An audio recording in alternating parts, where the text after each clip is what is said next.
Hey, everyone. All right, so I'm using StreamYard for this, and I think it says something like grant StreamYard permission to use your name. Otherwise, if you hop on and you post in the comments, I don't know who's here. It just says Facebook user. So hold on a second.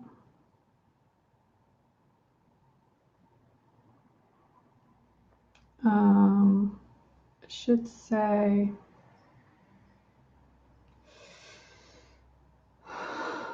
I don't see it on my end, but I think it says something like grant StreamYard permission to use your name. Oops, I'm finding myself on here. It works. Okay, so if you see that, just if you don't mind accepting that, so then when you comment, I can see who's on. So if you are hopping on, say hi, let me know that you're here. Can you hear me? Can you see me? Making sure this works. Say hello, hello. All right, so I'm streaming in a couple of different places.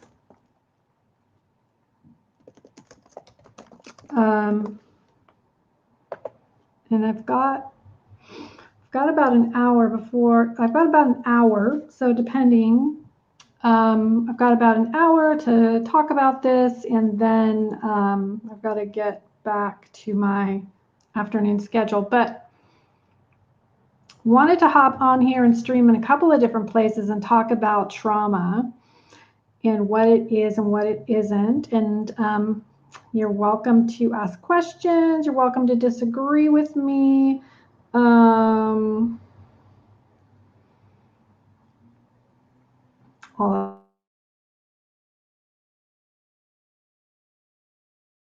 that stuff. Welcome. You can hop on, say hi.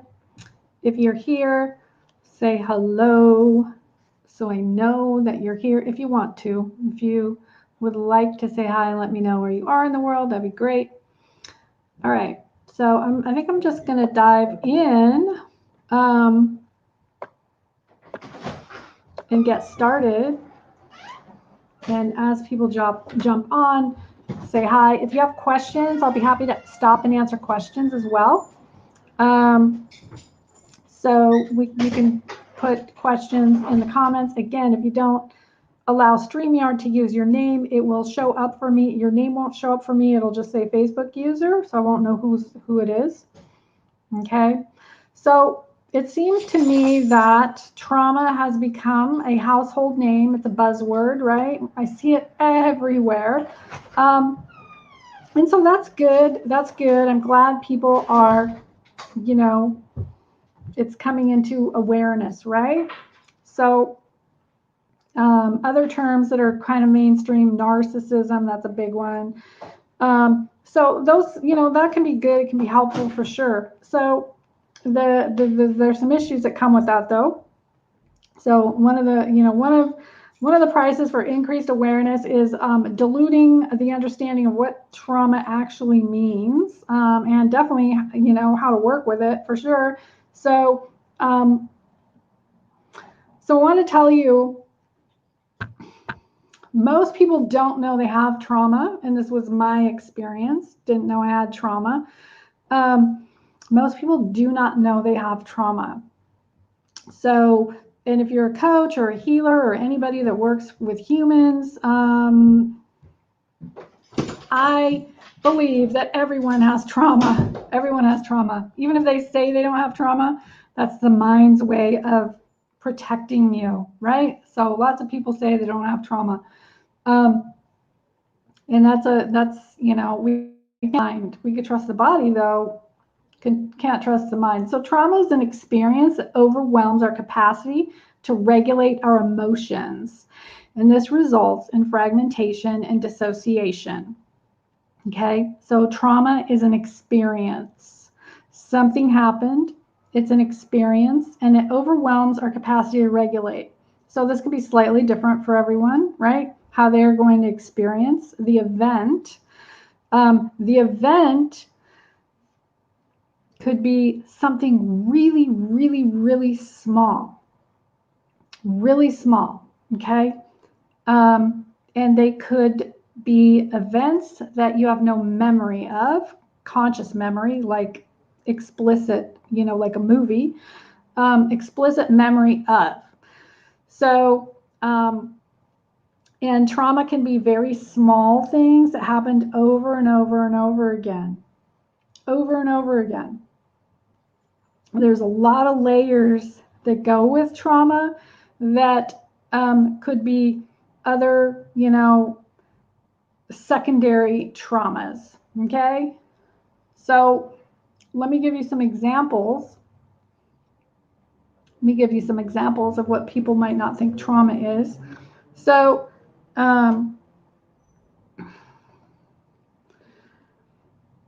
for example, let's say your parents got divorced when you were young, and leading up to that divorce, they were fighting and arguing a lot in front of you. You didn't experience any direct, physical or verbal abuse from that. However, you saw them fighting and arguing. And what happens usually is that something happens in our nervous system, and our nervous system does its own thing.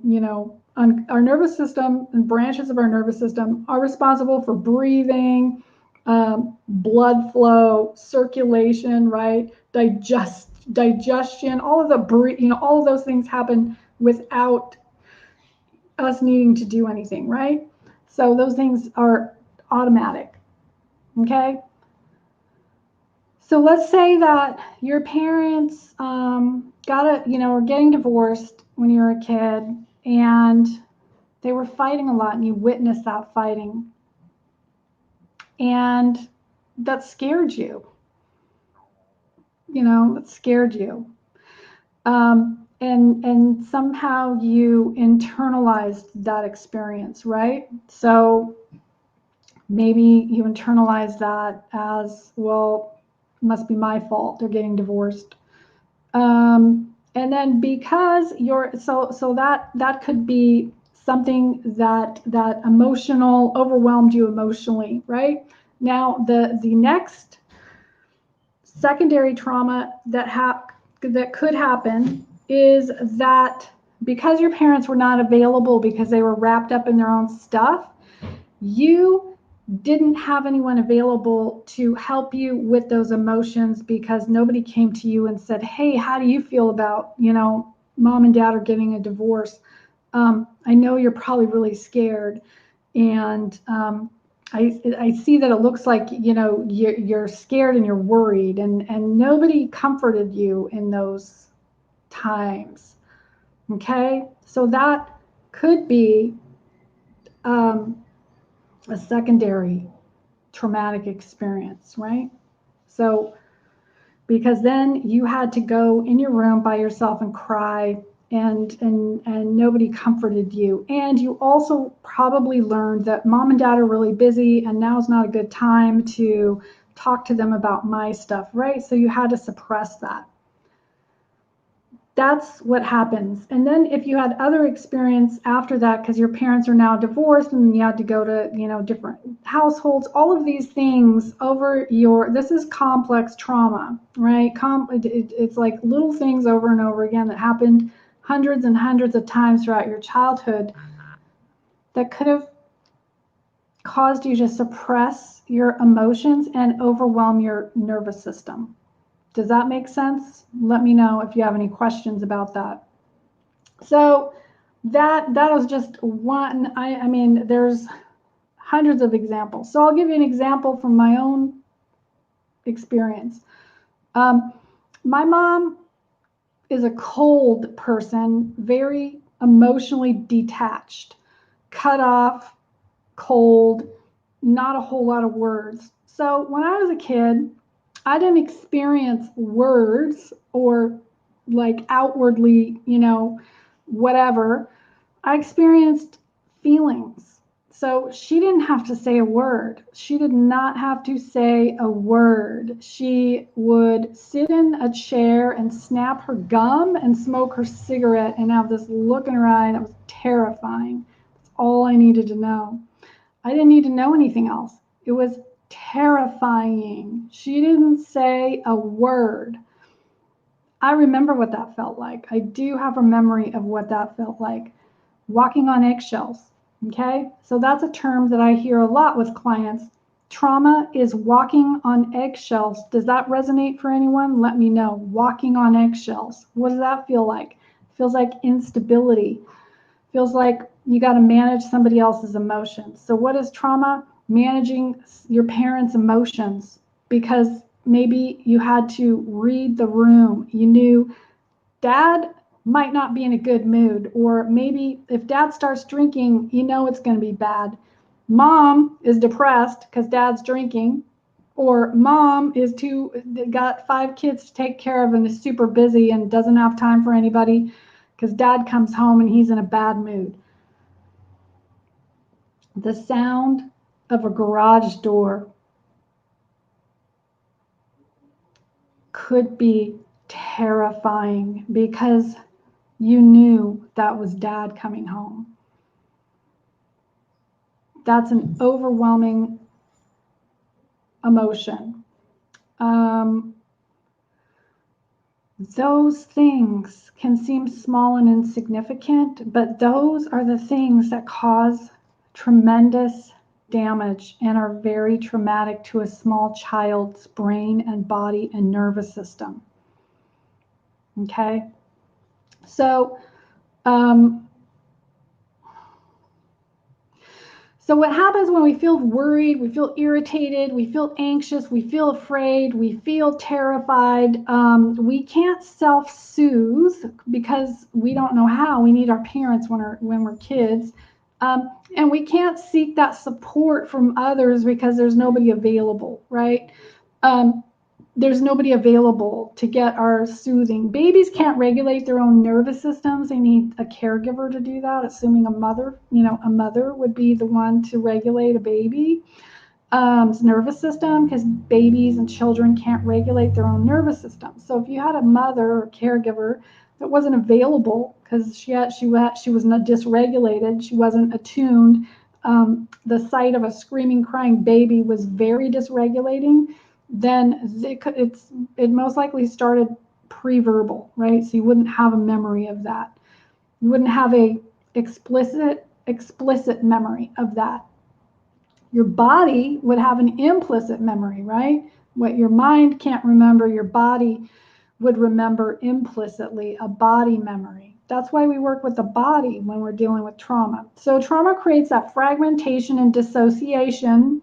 Again, when the nervous system gets overwhelmed with emotions that it can't process because you're a child, and children don't have the cognitive ability yet to understand, oh, mom and dad are getting divorced. That's not my fault. They got their own. Children don't understand that. They don't have the cognitive ability to understand what's happening, right? So we internalize, must be my fault. And if we actually heard that message over and over again, it's your fault, you're the problem, then you're, this, you're that, then we heard that hundreds of times, we internalize that message. I'm not good enough. Mom and dad are getting divorced. I'm not good enough. I'm not okay. And nobody's telling me, nobody's soothing that in me. So I'm internalizing all of that, right? So what happens, and why I think that there's not really a root cause of trauma per se, and what I mean by that is that because memories get fragmented and dissociation takes place for most people. So that is why that most people don't know they have trauma. There's these fragmentations, there's these splits, there's a lot of dissociation. Denial and minimization, that's the mind that takes over. So we really can't trust the mind when it comes to trauma.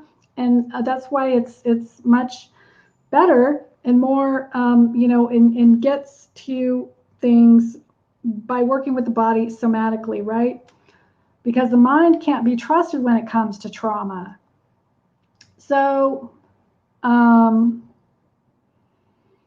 so there's that repression, there's that splitting, there's projection, right? Just projecting stuff onto others. And so a lot of different things happen in your brain when hyperarousal, hypoarousal, dissociation is a key trait of trauma. And those nervous system responses, hyperarousal, anxiety, hypervigilance, right? Hypoarousal is the more shut down, the depression. So most people that, I'm anxious, I'm depressed, I have, or I have panic attacks, or I have nightmares, or I have migraines, or I have an addiction issue. Most people aren't filling in those dots or connecting it back to trauma. Because again, that dissociation, that fragmentation, and that splitting, or even if you are in an unhealthy relationship, most people aren't connecting that back to how they grew up, or how their parents,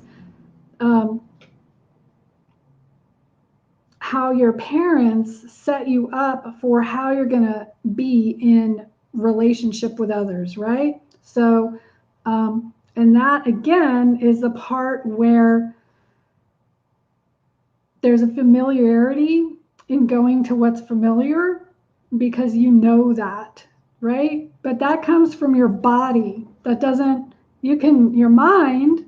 And that's why when people say things like, oh, well, you should just leave, or you should just get out of that bad relationship, or, it's not that easy, because it is the nervous system is going with what it knows, with what's familiar, with how it grew up. And that's what you got wired. You got wired for that. So, and it's very difficult to unravel all that. It takes a lot of work. And that's what most people don't understand about trauma. If it was easy, if it was just a choice, or we could just snap our fingers and do it, we would have done it already, right? And these things wouldn't happen. But trauma doesn't work that way. That's not how trauma works.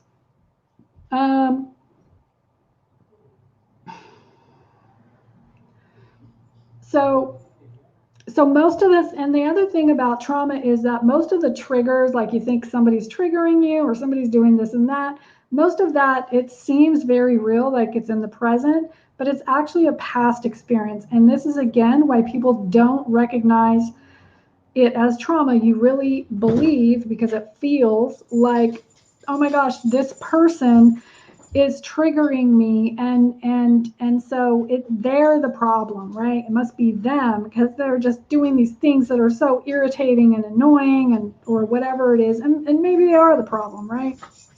Obviously, if they're abusive, and that's a problem. So, but still, those things are, my camera just went away. Those things are from past traumas that get stored in your body, and your nervous system is responding in the present, even though it's a past event. It seems very real, like it's happening in the present, but those traumas are from the past, right? So when somebody on social media,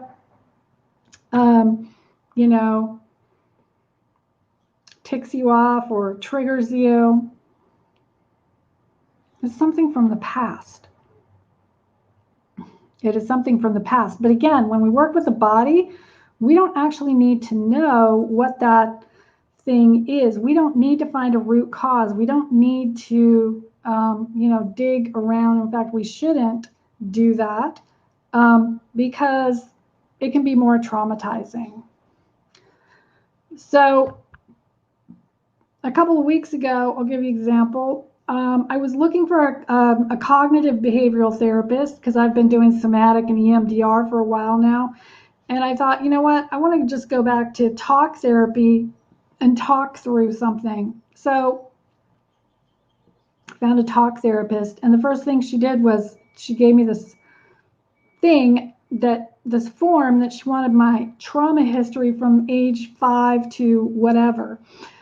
So, and my clients go through this as well. with a lot of therapists, and I had to tell her that I don't have a trauma history. I don't have like an age 5 this. Now some people might remember that. Um, you know, certainly there might be a memory. Age 5 this, you know, whatever. I didn't have that. So I had to explain that I don't have a memory of anything, and needless to say, I didn't go back to her. So sometimes when therapists or even coaches or healers want to dive into trauma or find a root cause, that one way the therapist might do it is they take a trauma history from, and I've had clients come to me and tell me that they had a complete PTSD attack from having to lay out their trauma history on the very first session because the therapist wants to, you know, see that. Without any safety or stability or rapport in a relationship first. So I don't do that. And I don't, we just don't, we don't even work with trauma in the beginning, especially in the beginning, not for months, not until we find safety and stability. Trauma is a lack of safety. So when you experience something traumatic, again, whatever that, if it was traumatic for you, it's trauma. You experience a lack of safety, right? So maybe your parents weren't safe, they didn't protect you, they didn't keep you safe, right? So think of it that way. Trauma is a lack of safety. There was nobody keeping you safe, protecting you, regulating and soothing you, right? So you had to fend for yourself, or you had to manage your parents' emotions and you know, walk on eggshells. So that creates a lack of safety and stability. So that is the very first thing that we have to do is restore safety and stability in the nervous system. So this is where you can't just tell somebody you're safe. You're safe. Even if somebody said, I'm safe, that isn't going to be, and I have clients tell me this all the time. If, you know, if they try to say I'm safe, their body doesn't believe it. And they'll say, nope, that's not true. That's BS. So finding safety comes from the body. It's a felt sense in the body. You can't tell someone they're safe, even if they are and there's no danger, because the nervous system is looking for danger still. It got stuck. The nervous system got stuck. And so it's still hypervigilant and looking for danger, looking for a threat, right?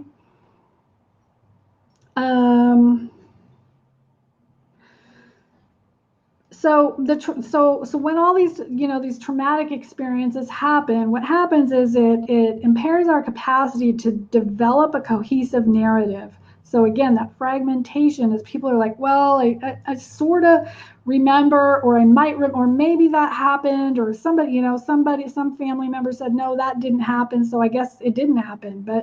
And so all of these pieces don't really make sense. They don't fit together. It's not a clear timeline. There's no clear timeline. And it can feel really confusing. And you're trying to remember and trying to make sense of it with your mind.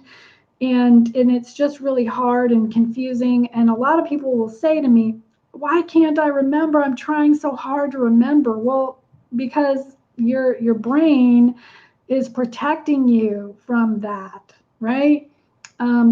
Your brain is protecting you from that, but the body will always remember. So I always look at the body to let me know the truth. The body will always tell me the truth. So if somebody comes to me and says, nope, I don't have any trauma, I had a perfect childhood, but I can see that their body and their nervous system is telling a different story, then that's cool. We start with what they're telling me is I don't have trauma, and then I see their body, so we start with the body, right? I wouldn't start with the mind. And that's very common. That happens a lot.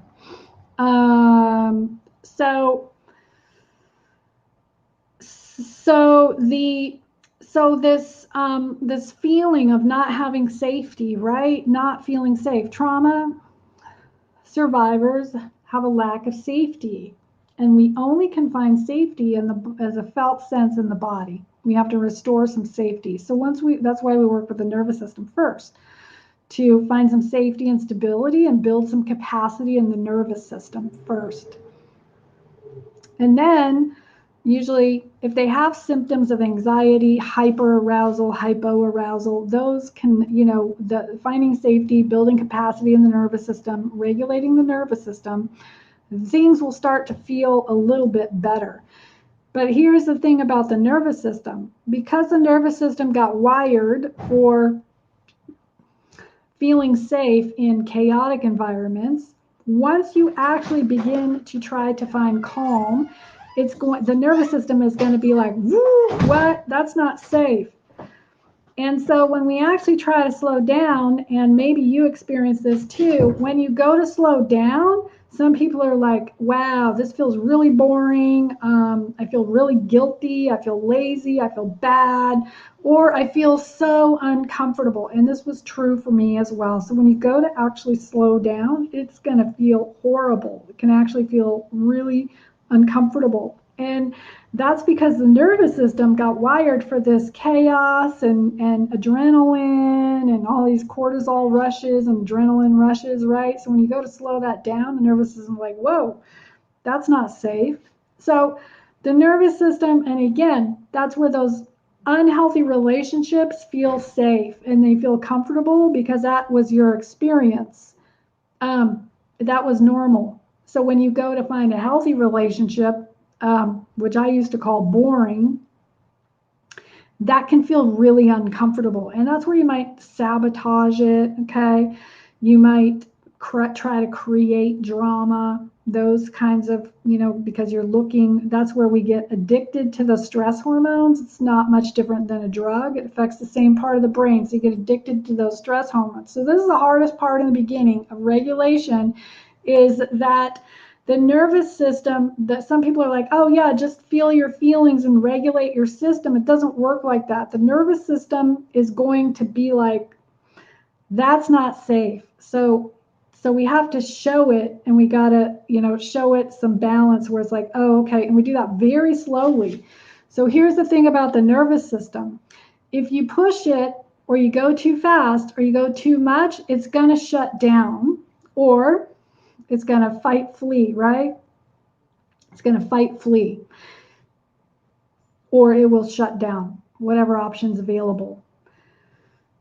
And so that's why with some therapies and different modalities, those things can happen. If you've ever experienced that, it was too much, too fast, in spaces that aren't trauma informed or trained.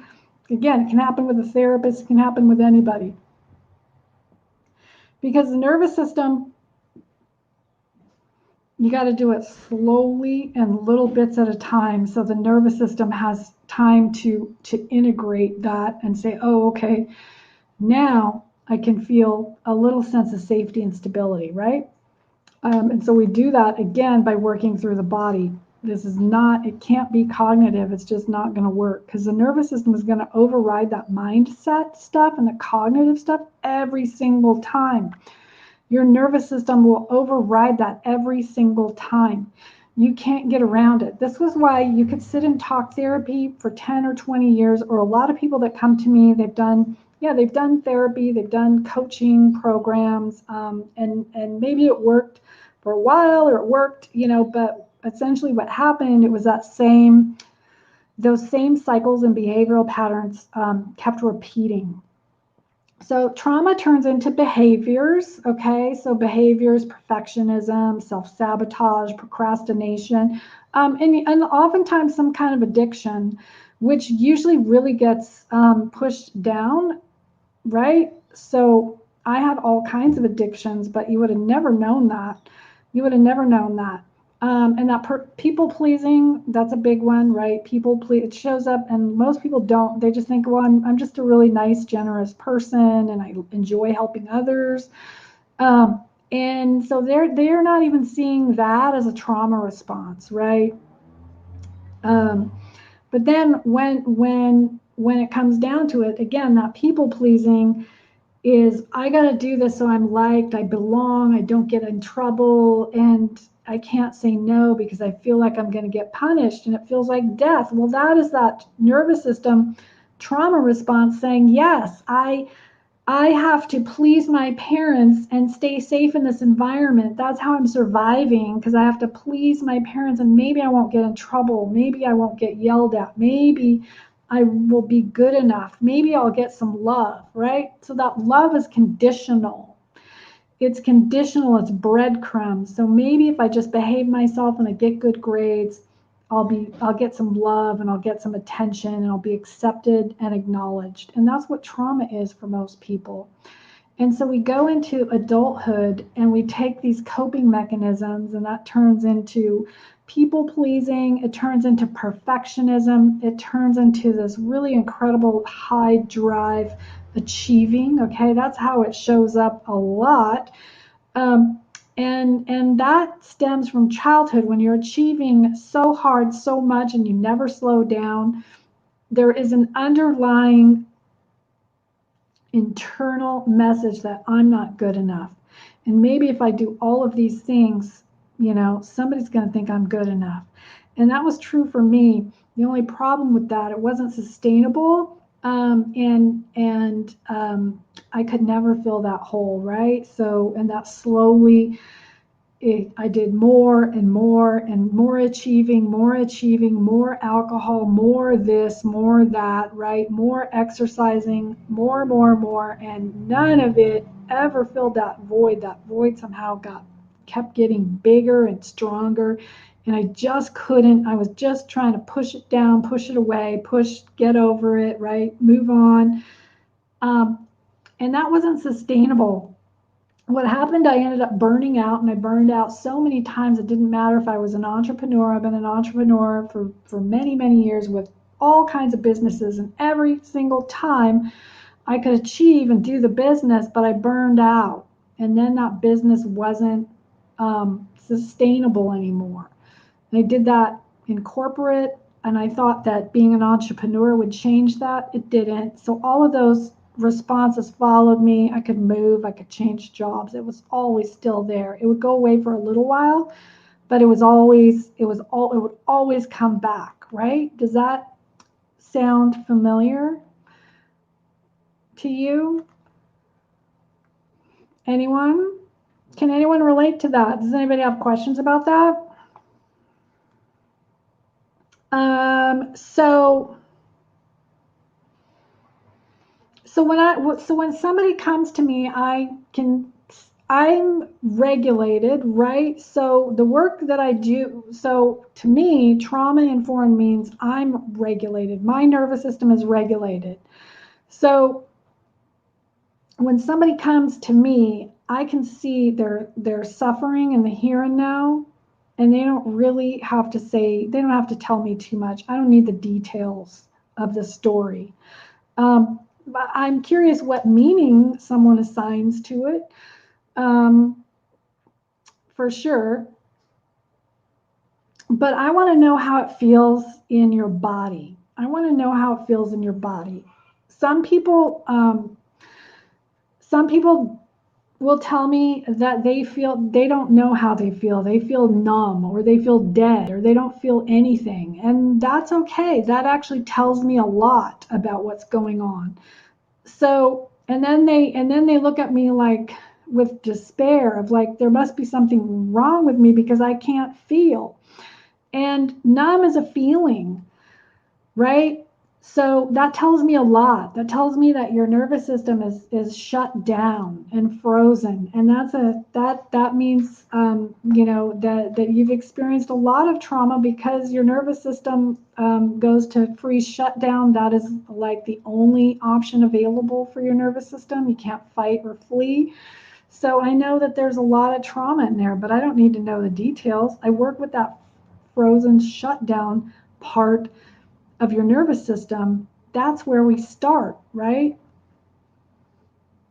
So that's where we start. I don't need to know the details. I just need to know what your nervous system is doing. And we start there. So does that make sense? That's why I personally don't work with a root cause, because there isn't one, in my opinion. So again, traumatic symptoms, trauma is symptoms in the body and behaviors, right, that still stem from the body. They're not caused by the event itself. They stem from the frozen residue of, if you want to call it, energy that didn't get processed, that didn't get released, right? And it gets trapped in the nervous system, trapped in the body. And that's where it could, cause disease too, right? So fibromyalgia, chronic fatigue, migraines, lupus, chronic pain. A lot of those autoimmune disorders are based in trauma, and a lot of people don't understand that either, and doctors don't even understand it. So the doctors will be like, well, we can't figure anything out, so we'll diagnose you with some random autoimmune thing, and then you maybe have to take a bunch of medications, whatever. So most of my clients experience remission from a lot of those things, and there's other things I incorporate or make recommendations on autoimmune and that kind of thing. And it's how I healed my chronic pain and chronic fatigue. So you also might notice that when you're stressed, and this is true for most people, again, you might notice when you're stressed that your autoimmune flares, you have a flare up. Or your pain might increase under stress, or panic, anxiety increases under stress. That's because your nervous system is already maxed out. It's beyond its window of tolerance, and then something stressful happens, and you just don't have the tools or the regulation to be able to handle that, right? So that's a big part of how you constantly feel stressed, burned out, overwhelmed. That tells me that you're disconnected from your body. So when people say, oh my gosh, I have so much to do and I don't have enough time and I'm just so overwhelmed and I just can't, or they're talking like using that kind of language, that tells me that they're very disconnected from their body, right? And they're not present. So that tells me all I need to know. So I'm not saying that there's not value in talking about traumatic events. There could be value in that, but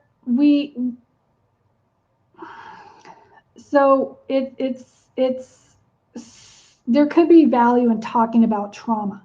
However, there has to be a body and nervous system that has to be included, or at least be aware of how that affects people, because that most people don't know. I didn't know this, right? Nobody I ever worked with, doctor, therapist, coach, healer, nobody ever mentioned it, right? So when I found out about this, I was like blown away.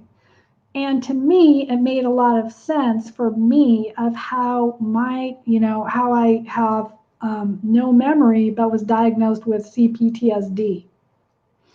And I have no memory of trauma because it was all body, somatic memory, right? My body would do stuff and I didn't understand why. And that's where most people will go into self-blame and self-judgment, being very self-critical of, oh my gosh, I can't believe I acted that way. I don't know what happened. I'm not normally like that.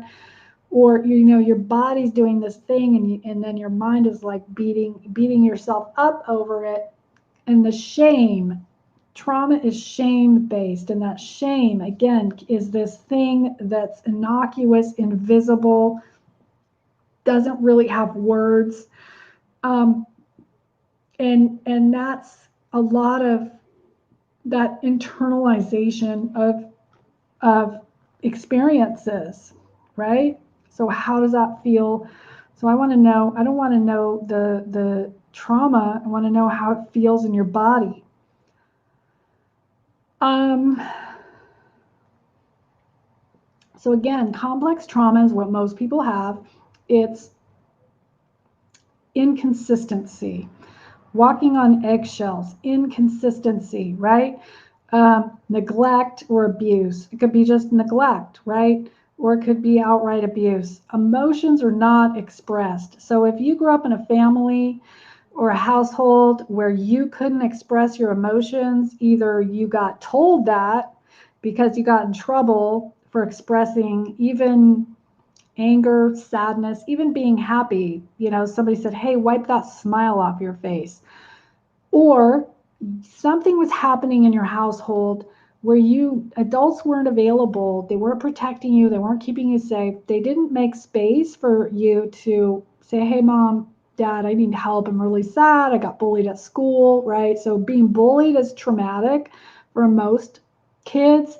And then if they go home and they don't have a supportive household where they can tell their parents, they will just suppress that and never even tell anybody. Same goes for, obviously, sexual abuse, or even if you told somebody and they didn't believe you, that happens very often, very, very often, because again, those parents, they have their own safety issues by being with a perpetrator, and they actually cannot leave that perpetrator because their safety depends on that staying safe and maintaining their safety, even if that person is dangerous, right? So again, this happens more times than not. So when people say, oh, tell somebody, most of the time those people to tell are not safe people themselves, right? So again, this big event isn't necessary, and that isn't actually what happens for most people. Again, sexual abuse often doesn't have a memory, so, and that isn't something you ever want to dive in with.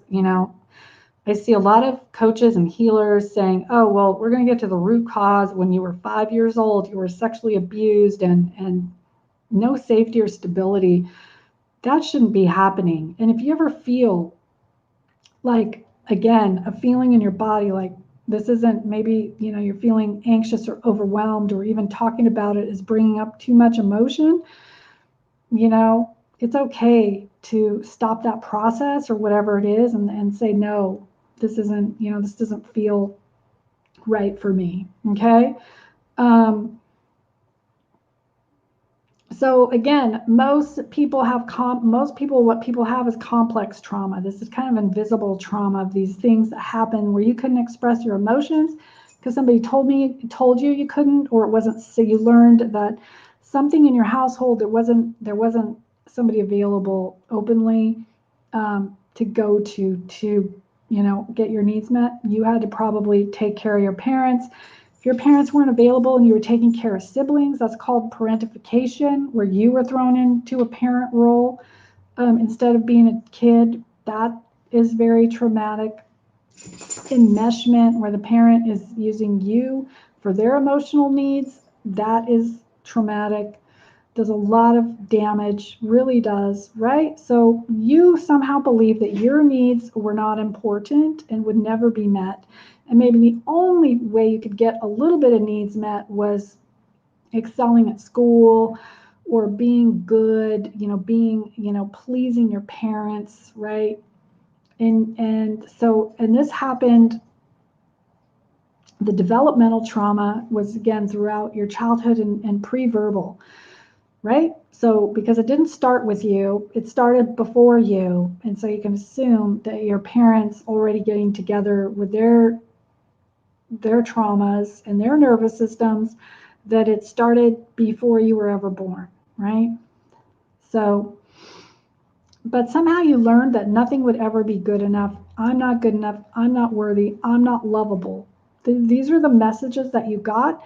And this is going to be the core of your behaviors as an adult and how you operate in adult relationships.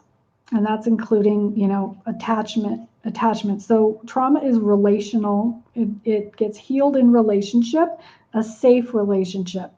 So often I am the first safe person for my clients. They've never experienced safety. So that is why it is very important for me to have a safe container as much as possible. I care about safety. That is my number one priority, because I know for most of my clients, they're terrified, and that's understandable. I'm not even safe on the first session. So we have to find safety. And so that they can take as long as they need to find that safety with me. Any questions?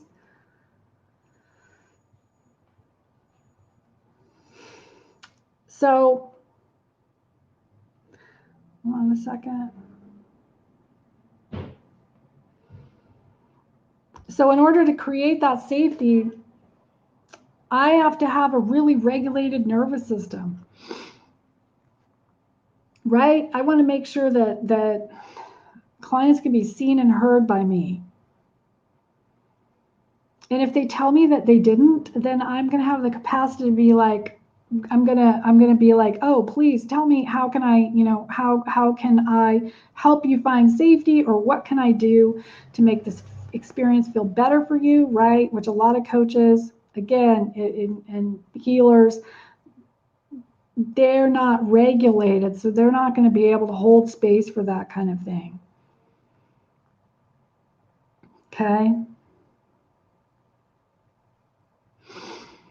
So can my clients count on me, right? Am I going to have safe boundaries? I'm not going to let my, I'm not going to try to fix. I'm not going to try to. So when coaches and healers, and again, even therapists haven't done their own regulation work, they're going to want to try. Their survival responses are going to come into the container. So just keeping all that in mind.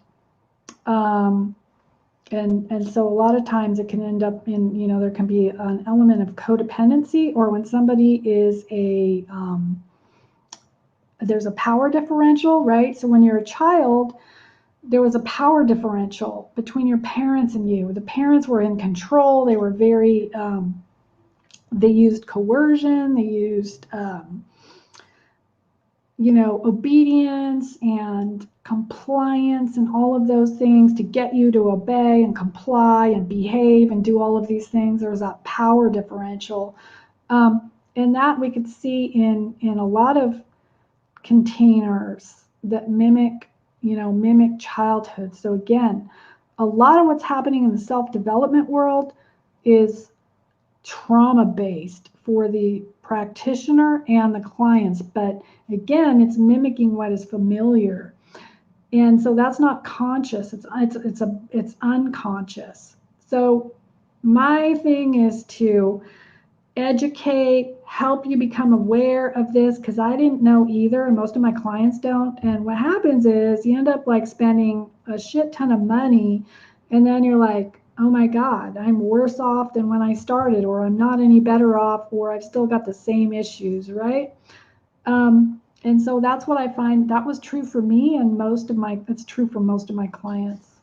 Does anybody have questions? Is this thing working? Hold on a second.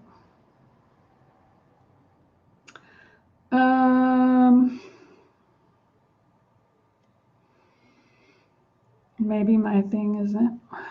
Is my comments working? Maybe it's not. Hold on, I don't think it is. Maybe. Oh, hold on a second. If you have comments or questions, if you're here and you have questions or comments, okay, I guess it's not working. I can see it on my phone now. And I can't see who's here. Does anybody have any questions about that?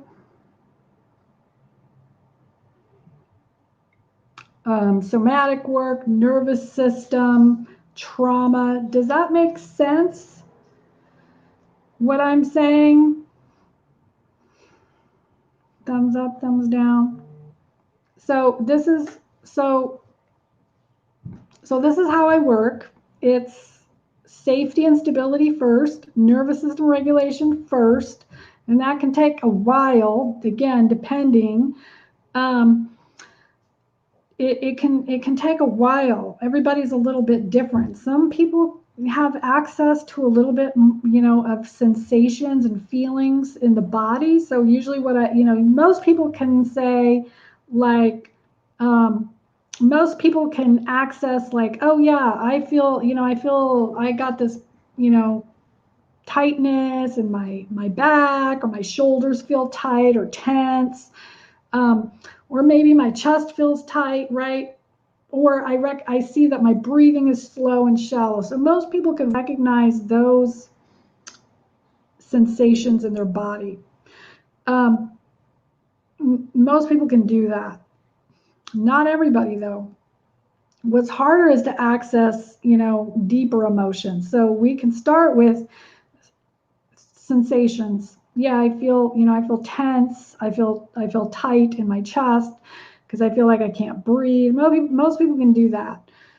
And that's a start. And that also lets me know where they're at. And if they can access deeper emotions, and we're probably not going to go, that's going to set the pace for me as to, how we're going to work, right? So there's a lot of things, again, that I could only do if I was regulated, number one, and I am so regulated that I could see what's happening in their system that lets me know, what we're going to do and what pace we're going to go into. Some people are extremely sensitive and they can't go near their body. And that's really important too, because for me to see that, because I wouldn't want to dive in and say, where do you feel that in your body, and start getting into that. If they literally cannot, they can't do that. So then we don't start with the body. We do something else. We have some other exercises and things that we do that start away from the body.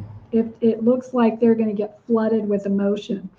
So the thing that I don't want to happen is a flood, emotional flood, which could be somebody could have like a total panic attack in my container. That's never happened. Close, but it hasn't. Um, and so when I first started this work, I was really scared that somebody, I was worried that somebody would flood, or somebody would have a panic attack, or and I wouldn't be able to help them. So I watch for signs of that, and I know that maybe, we need to back off the body, or do something else if that seems like it's too much for them. So those things are really, really important and crucial for my work that I do. And the only way I could do that is because I'm regulated myself, and I'm trained in somatic experiencing. I didn't, so I can watch for that. Really, really, really important. Because again, what most people that are not trained and they're working on trauma is diving into trauma with no safety and stability. And that person could get flooded. They could have a panic attack. They could have a PTSD flashback later on. That's happened to me several times, different things before I knew about this, right? And then you're going to feel bad. And what happens then is there's no support. There's nobody to talk to about your experience. And then you're like, wow, I guess there's something wrong with me, because nobody else seemed to have that problem. I guess it was just me. Or you go to the practitioner and they're like, oh, well, you're fine, or they're invalidating, or they're shaming you, like, oh, well, you're not the client for me, or whatever. And that can make you feel worse, and that's more re-traumatizing, right? Somebody that's not validating, they're shaming or blaming you for acting that way. If that ever happens, that's not a good sign of somebody being trauma informed, right? So again, if it doesn't feel good to you, and you speak up, and then you don't get support, you don't get validated, that is a sign that somebody isn't regulated in their own system to recognize what's happening in yours, right? So again, trauma informed to me means that you are regulated, you've done your own regulation and somatic work, so that you know what is happening in somebody else's nervous system. The only way you could learn about it, you can learn about it, and you could talk about it, and you could read about it, but that's not feeling it. That's not feeling it. So that's why I believe that you have to do this work yourself in order to truly help somebody. I'm not saying other things aren't somewhat helpful, but for that deep level of transformation and trauma resolution, this is the only way that I believe is sustainable and lasting and creates, you know, real change. So not everybody agrees with me, and that's totally okay. Totally okay. So, yeah. Yeah, so safety and stability is number one. Number one. So that's why that's really important to me. Really, really important to me. So if nobody has any questions about that, about any of this. So that's why I work one-on-one with people. I work one-on-one because, again, this is a really tight container of safety. It's a kind of a slow process, and everybody's a little bit different. If you're interested in this work, somatic work, nervous system work, I have maybe one, maybe two spots available for one-on-one work. I'm usually pretty full. And so usually I only have one or two spots available at any given time. I happen to have two, right? I think two right now, and they fill pretty fast. So if you're interested in finding out more and you think this might be right for you, just reach out, PM me if you want, and you want to talk about it. I'm happy to talk about that with you more.